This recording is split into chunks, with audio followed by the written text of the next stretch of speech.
नमस्कार, स्वागत है आपका एस टीवी में। और शुरुआत करते हैं मुख्य खबरों की। श्याम भक्त भोजराज स्वामी श्री श्याम संदेश लेकर अयोध्या पैदल रवाना। 1000 किलोमीटर की यात्रा सवा महीने में होगी पूरी। 25 से 30 किलोमीटर रोजाना चलेंगे पैदल।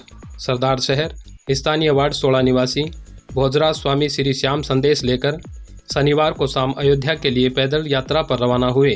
शाम 4:15 बजे वार्ड 16 के हरिराम जी मंदिर से ज्योत प्रज्वलित कर यात्रा रवाना हुई, जो रेलवे स्टेशन स्थित गणेश मंदिर में धोख लगाकर मोचीवाड़ा, मूर्तिकुई, घंटाघर व गांधी चौक होते हुए टांटिया रोड श्याम मंदिर में दर्शन कर अयोध्या के लिए प्रस्थान कर गई। इस दौरान यात्रा का जगह जगह पुष्प वर्षा कर स्वागत किया गया। बड़ी संख्या में यात्रा को महिला एवं पुरुष श्रद्धालुओं का आशीर्वाद मिला। भोजराज स्वामी ने बताया कि इससे पूर्व वो 5 बार खाटू श्याम जी की पैदल यात्रा कर चुके हैं। इस बार बाबा श्याम की कृपा से ही श्री श्याम संदेश लेकर सरदार शहर से सालासर वाया खाटू श्याम जी होते हुए 1000 किलोमीटर की पैदल यात्रा कर अयोध्या पहुंचेंगे, जहां प्रभु श्री राम के दर्शन कर विश्व के लिए मंगल कामना की जाएगी। उल्लेखनीय है कि भोजराज पैसे से इलेक्ट्रीशियन हैं। उन्हें इस 1000 किलोमीटर की यात्रा में करीब सवा महीना लगे। जय श्री श्याम, जय श्री श्याम। मैं सभी भक्तों को सबसे पहले प्रणाम करूंगा और सभी भक्तों से ये कहना चाहूँगा कि मैं अभी तक तो खाटू 5 यात्रा कर चुका हूँ और 5 यात्रा के दौरान मेरे को श्याम संदेश का आदेश मिला, श्याम के माध्यम से और श्याम के जरिए। तो अब तक मैं भक्तों के निशान लेके जा रहा हूँ। तो किस निशान तो मैं ले चला गया अभी पिछले महीने, और जब इस महीने में बात आई बाबा की, तो बाबा बोले कि सबसे पहले तो सालासर का लेके जा। क्यों कि बालाजी भी चाहिए मेरे को। मैंने बालाजी श्याम जी से पूछा, वो बालाजी कैसे प्राप्त करूँ? तो बोले अयोध्या तो लेके जा निशान, और सभी भक्तों के संदेश लेके जाता था। ये भी राम भगत है, तो सबसे पहले इनके निशान लेके जाता। देखो ये तो हमारे बाबा की मेहरबानी है कि मैं जाता हूँ, हर बार अकेला चलता हूँ। क्योंकि और बाबा की कृपा से टेम्पो टैक्सी भी दिल दिया इन्होंने, और एक ड्राइवर भी देंगे मेरे को, और साथ में सुविधा भी दी है बेड के सामान रखने की और की। तो प्रेरणा यही है कि जीवन के अंदर श्याम संदेश अगर लेके निकलो तो इसका नाम लेके निकलो, सारे संपूर्ण होते हैं सारे काम। और आज तक अभी तक यात्रा करी है मैंने, बड़ी शानदार यात्रा हुई है मेरी। अभी तक 21 निशान लास्ट ले गया, और यहाँ पे 33 ले जाने की इच्छा थी मेरी। एक बार फिर बाबा 5 लेके निकलने पड़ेगी, क्यों कि अयोध्या तक की यात्रा है मेरी।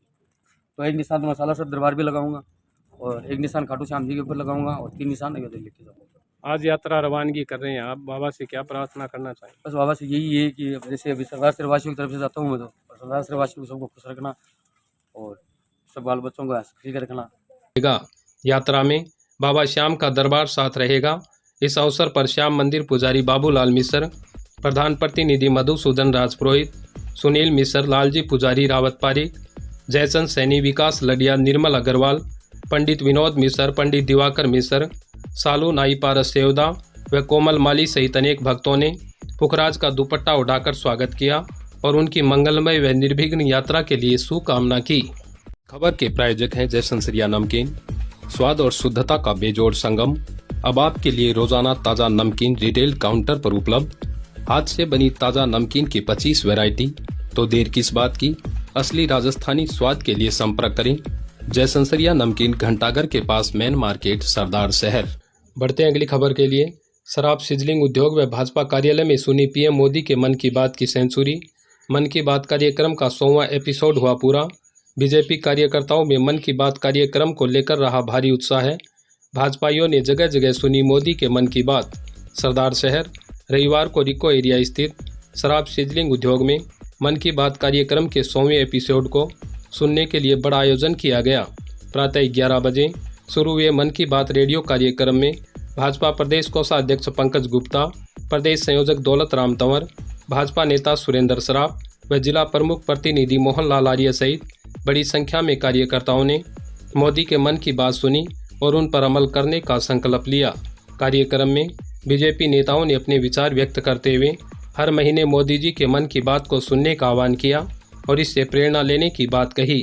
माननीय प्रधानमंत्री जी सही मायने में प्रधानमंत्री होने की भूमिका अदा करने की कोशिश कर रहे हैं। इससे पूर्व हमने देश में अनेकों प्रधानमंत्री देखे जिनका पब्लिक टच या तो अपने पार्टी की रैलियों को संबोधित करने में होता था, या सरकारी कार्यक्रमों में पुल और जो रेलवे के ब्रिज या इस तरह के कामों के फीता काटने में होता था। पर पब्लिक जो देश की मूल जनता है, देश की आम जनता है, देश की अलग अलग क्षेत्रों में जो जनता है, चाहे वो मणिपुर हो, चाहे सौराष्ट्र हो, चाहे कन्याकुमारी हो, चाहे कश्मीर हो, चाहे उत्तराखंड हो, तो विभिन्न लोगों को, विभिन्न भाषा के लोगों को एक साथ जोड़ना, विभिन्न जो उनमें आर्ट है, जो टैलेंट है, वो देश के विकास में कैसे काम आए, इस सब को समायोजित करने का जो अभिनव प्रयास मोदी जी ने किया है, एक भारत श्रेष्ठ भारत कैसे बने, एकात्म भारत कैसे बने, और उसको लेकर के देश के सभी लोगों के सुझाव और उनकी प्रतिभा और उनके कृतित्व को आगे लेकर भारत को कैसे विश्व में अग्रणी बनाया जाए, ये एक प्रयास जो मोदी जी का है, अभिनव प्रयास है। आज उन्होंने 100वां एपिसोड मन की बात का किया, जिसे बहुत उत्साह से पूरे देश और दुनिया में लोगों ने सुना, और ये भी अपने आप में कीर्तिमान है कि एक देश के राष्ट्रीय अध्यक्ष इतना पब्लिकली, इतना लोगों में इन्वॉल्व है कि वो जो अपने मन की बात, लोगों के मन की बात अपने मन से कह रहे हैं, उसको पूरी दुनिया सुन रही है और दुनिया में सर्वाधिक लोग सुन रहे हैं। ये भी भारतीयों के लिए गर्व की और गौरव की बात है। यशस्वी प्रधानमंत्री जी श्री नरेंद्र भाई मोदी ने जो मन की बात का ये कार्यक्रम शुरू किया है, उसमें सबसे बड़ी बात ये है कि इस मन की बात से प्रधानमंत्री जी भारत के आम आदमियों से जुड़ते हैं और उनके मन की बात को सुनते हैं।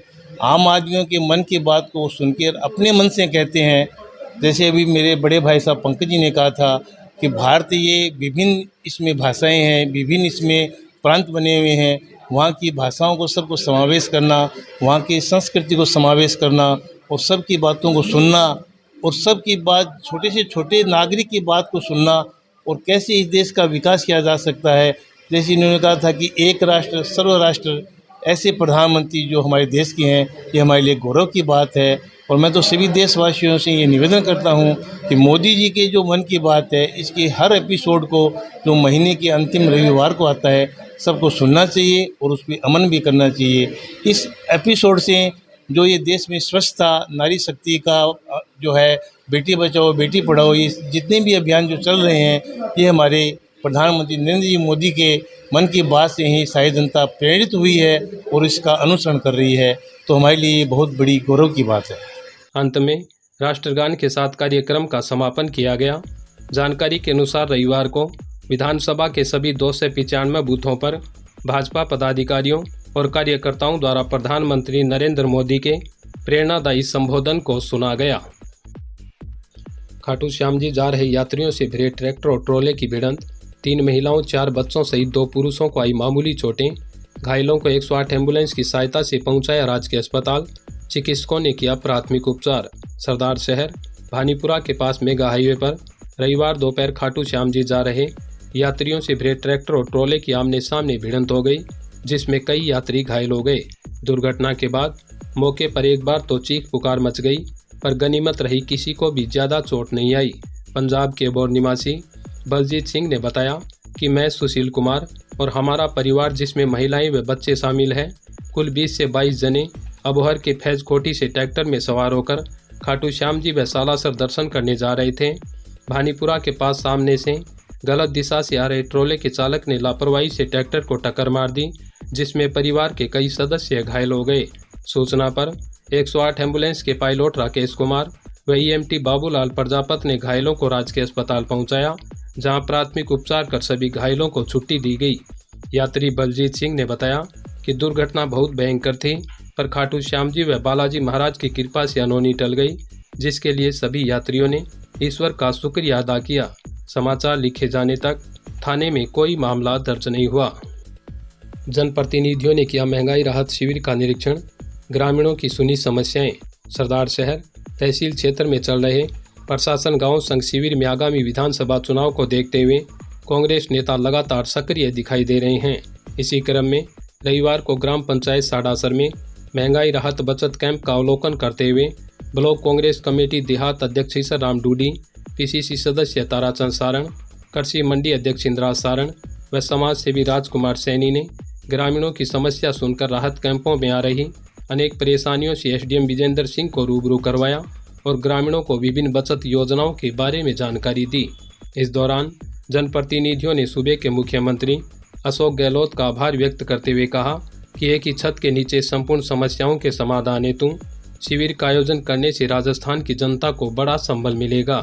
पीसीसी सदस्य ताराचंद सार ने जनता से अपील करते हुए कहा कि आगामी वर्षों में बचत हेतु कांग्रेस सरकार की पुनरावृत्ति करें।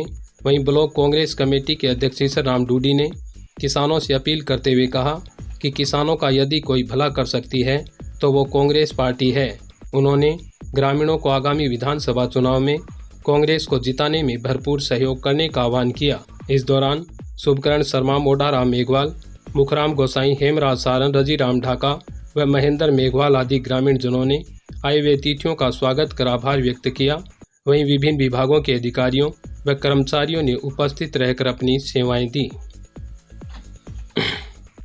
ग्रामीण जनों को आगामी विधानसभा चुनाव में कांग्रेस को जिताने में भरपूर सहयोग करने का आह्वान किया। इस दौरान शुभकरण शर्मा, मोडाराम मेघवाल, मुखराम गोसाई, हेमराज सारन, रजीराम ढाका व महेंद्र मेघवाल आदि ने आए हुए अतिथियों का स्वागत कर आभार व्यक्त किया। वहीं विभिन्न विभागों के अधिकारियों व कर्मचारियों ने शिविर में उपस्थित रहकर अपनी सेवाएं दी। इसी के साथ मैं मुनाला राव, आप बने रहिए STV में। धन्यवाद।